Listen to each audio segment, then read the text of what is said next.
മാഹി ശ്രീലക്ഷ്മി ജ്വല്ലറിയിലെ മോഷണം യുവതിയെ പിടികൂടിയത് CCTV ദൃശ്യം കേന്ദ്രീകരിച്ച് നടത്തിയ അന്വേഷണത്തിൽ.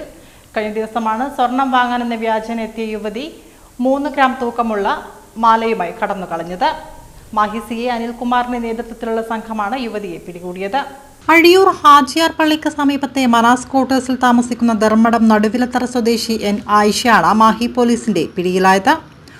മാഹി ബസിലിക്കയ്ക്ക് സമീപത്തെ ശ്രീലക്ഷ്മി ജ്വല്ലറിയിൽ കഴിഞ്ഞ 12-ാം തീയതിയാണ് സംഭവം നടന്നത്. സ്വർണം വാങ്ങാനെന്ന വ്യാജേന ജ്വല്ലറിയിലെത്തിയ യുവതി 3 ഗ്രാം തൂക്കമുള്ള സ്വർണ്ണമാല ജീവനക്കാരന്റെ കണ്ണുവെട്ടിച്ച് കൈവശപ്പെടുത്തി കടന്നുകളയുകയായിരുന്നു.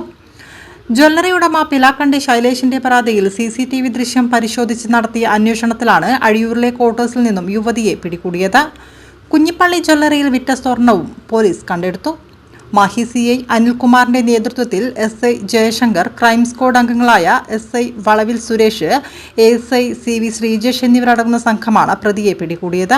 മാഹി കോടതി പ്രതിയെ 14 ദിവസത്തേക്ക് റിമാൻഡ് ചെയ്തു.